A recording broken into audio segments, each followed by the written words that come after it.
Hello and welcome to ThoughtBus, the show where we dive into real stories and smart strategies behind building extraordinary teams. I'm Anmol and today I'm genuinely excited to be joined by Preeti Madhavan, a seasoned voice in talent and organizational development.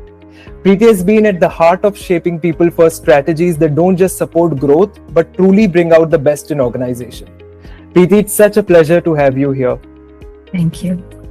You have had such an interesting journey from being a subject matter expert to voice and accent training and then evolving into leadership roles in talent and learning. Looking back, what were some pivotal moments or shifts that shaped the way you see people development today? Honestly, if you talk about pivotal moments, it's not just one. I've had many. I've done multiple roles. I've been on the phones, providing technical support to people. I've also been a subject matter expert for an operational team. I've also done voice and accent training. So if you talk about any particular pivotal role, I would not have one, but quite a few of them, because it actually allowed me to see people in their own respective flares and how could we really develop them. So yeah, not one.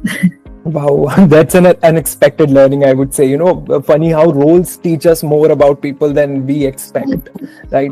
So from your experience, Preeti, what really helps people learn and grow at work beyond formal training? Beyond formal training, I think it's exposure. You may have heard of the 70-20-10 rule, right? So 10 is actually the formal training piece that we keep talking about. But I think people learn the most on their jobs, and I'm sure we would have hundreds and thousands of testimonials around it as to I actually learned when I did that particular job. So I think It's always on the job. Completely agree. And it's great to hear that coming from someone who's led both sides of learning. Preeti, also, how do you approach measuring the impact of learning program? What actually counts as success? So when it comes to measuring success, there are actually two kinds of learning programs, right? So what I strongly believe is that you have direct and indirect kind of learning impact that you can create. Direct learning impact basically has those tangible results, what we know as process training, domain, technical, functional training, right? So all of that actually gives you direct, tangible results. The indirect form of learning impact is basically your softer skills, right? When you learn how to give effective feedback, when you learn to appreciate and motivate your team and realize that, not one size fits all. So that's such a softer aspect that you may or may not be able to measure that particular piece. But of course, your formal trainings are always measurable. Absolutely, Preeti. No, serious question now. What's something you enjoy the most about your workday? Something that always puts you in a good mood.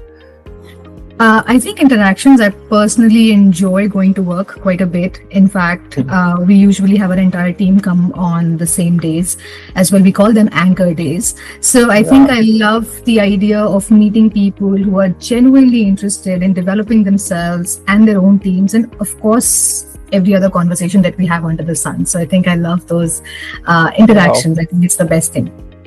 Yeah, I think that's amazing. And if you could go back and give your younger self one piece of career advice, what would it be? For my younger self, I did say that to myself and I did change that career trajectory for me. But then I think try everything and don't be afraid. Even if it means, restarting your career every few years, you'll find what excites you, what motivates you when you come to work, right? So I think it's important that we try everything. It's fun knowing to see what really sails your boat. I'm writing that one down. And just to wrap up, if you had to describe your approach to people and learning in one sentence, what would it be? I know it's difficult. It's really difficult. Is it okay if I can use 3 sentences? Absolutely. So I think for me, it would be make it personal, make them accountable. And of course, it's not your responsibility. So as a talent and learning development professional, I think what I've realized that it's important that we personalize it for people. It's important that we make them accountable for their own learning, their own professional journey. And of course, it's not my responsibility. I'm there to guide you through the process, but not make you do everything that you need to do. Absolutely. I really felt that. It's often, I think, the simplest belief that carry the deepest wisdom. Preeti, this has been an insightful conversation. Your practical wisdom and passion for developing people truly shine through. Before we sign off, what's one belief or principle you hold about people at work that's never let you down? I would say it's never let me down, but I think I still strongly believe, I think it's not just limited to work. I think Right. it's also applicable to my life, which is the belief or principle is that I see people for who they are, which means that I see them in their absolute form. Whatever they say me, whatever the face value that they bring in, that's exactly what I believe, and I trust with my whole heart. So I think it Wow. works for me. More than 95% of times it does. Wow, this felt like less like a podcast and more like a conversation that I didn't want to end. But thank you so much, Preeti, for sharing your valuable insights with us Sure. today. And thank you to all listeners for tuning into Thought Buzz. If you found today's episode inspiring, don't forget to follow us and share it with the fellow leaders who care about building great teams. This is Anmol signing off. Remember, the best teams aren't born overnight. They're intentionally built with care, trust, and vision. Until next time, keep leading with heart. And thank you so much for inviting me over as well. Thank I you. enjoyed the conversation too. Thank you. Thank you so much. Thank you.